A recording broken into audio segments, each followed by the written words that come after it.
What's up, Buckeye Nation? My overreaction to the Ohio State Marshall game, or should I just call it the appropriate reaction, given this is a national championship or bust season. Thank you so much for joining us here, Ohio State Football with Scarlet and Gray on the Chat Sports Network.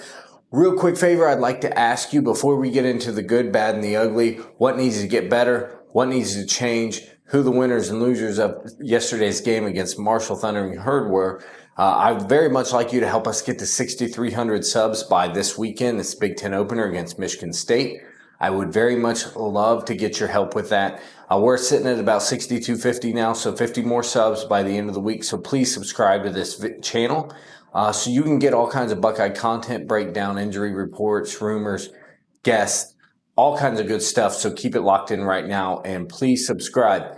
I have a question for you guys. First off, for the overwhelming theme of the game is the atmosphere at Ohio Stadium at noon. Now you can say, how is that the overwhelming theme? How loud the crowd is at noon?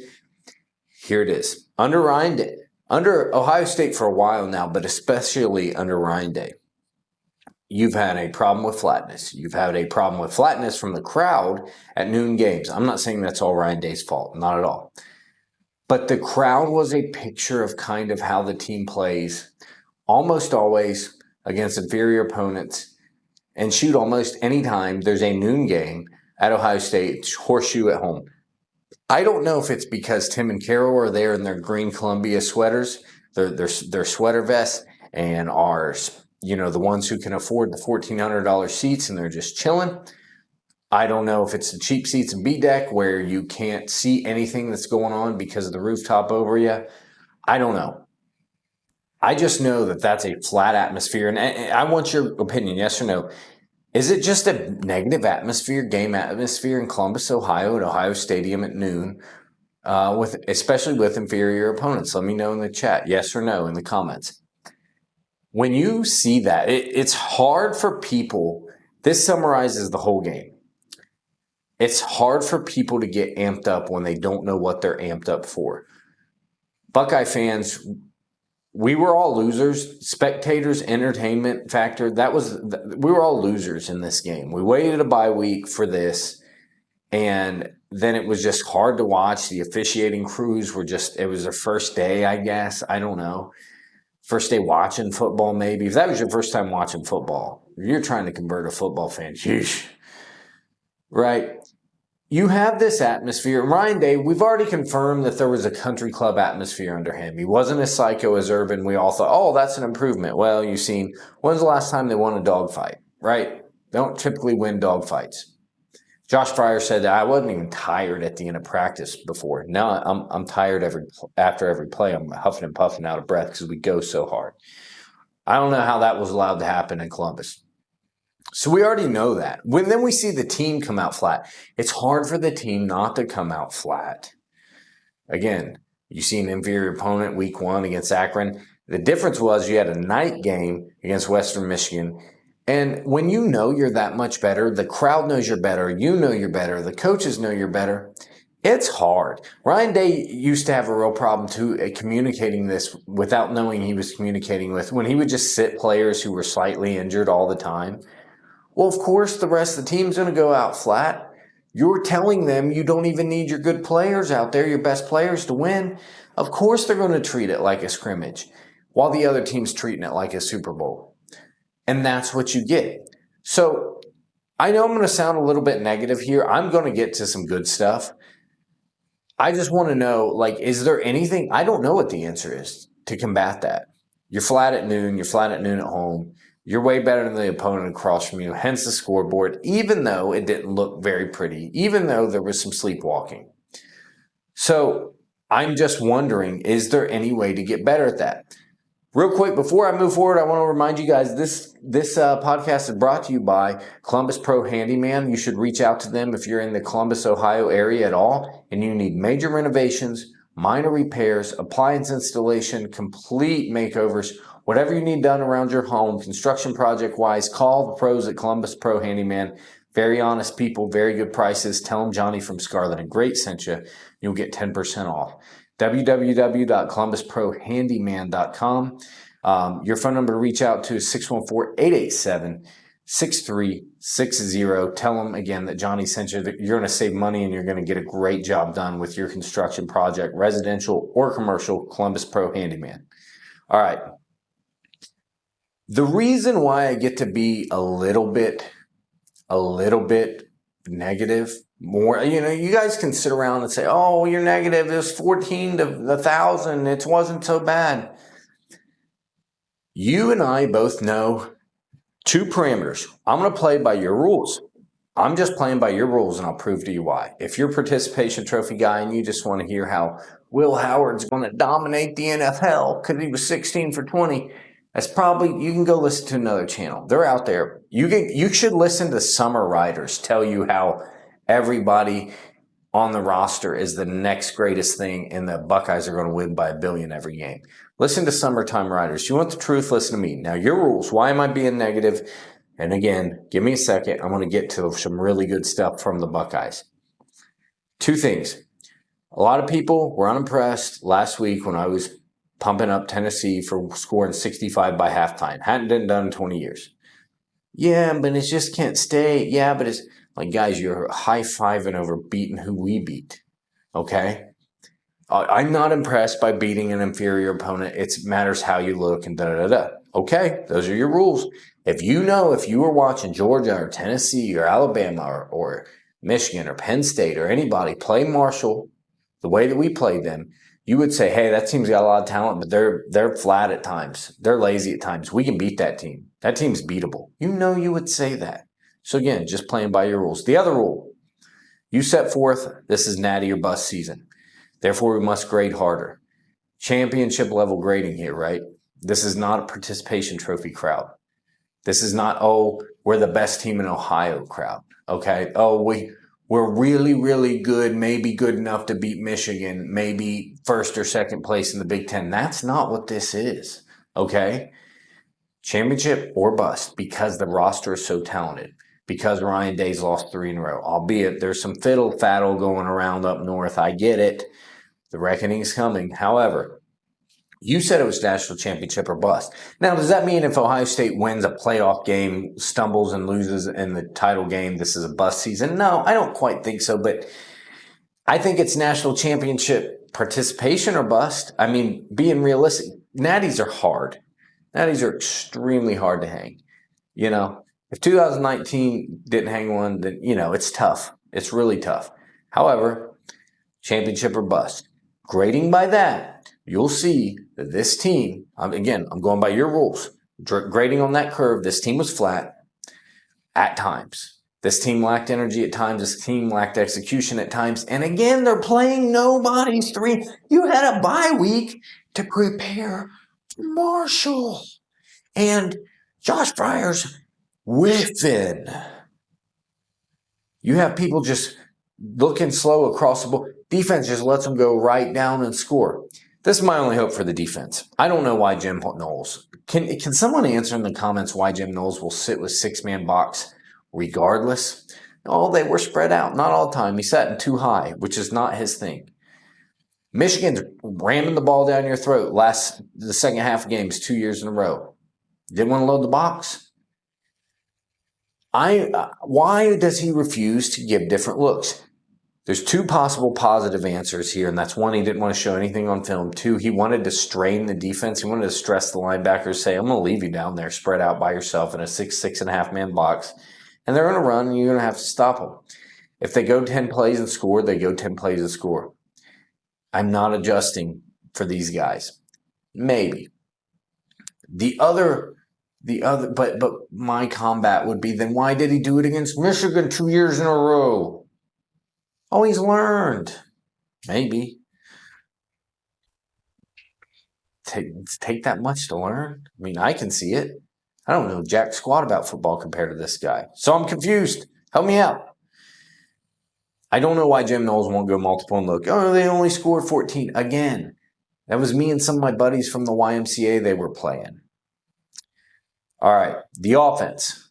Oh, the good news about the defense, yeah, at the end of the day, they only allowed 14 and a bad look for them. They were outnumbered in the box a lot, and they still at least got it done. They're hurting quarterback. You're playing against Marshall's second, third string quarterback a lot of the time, too. So, now, the corners looked lost for most of the time. They did. Now they are just freakishly talented everywhere. That's the good news, is they can get a lot better. If Jim Knowles goes multiple looks, they'll look a lot better. The offense. Again, the psychology of this team just is what it is at this point. It's hard to get up. Ryan Day's not going to be able to get them up. Mix certainly isn't. You get Mix little stupid, little command drill. My 119-year-old grandmother told me that was boring and it made her want to take a nap. She's 119. It didn't even raise her blood pressure. That's a true story. Fact check me if you don't think it's right. So your strength coach doesn't know how to get them up. You don't know how to get them up. You haven't for years. If anything, you communicate to them to get them to chill. They know they're so much better than the team across from them. The crowd knows that they're better.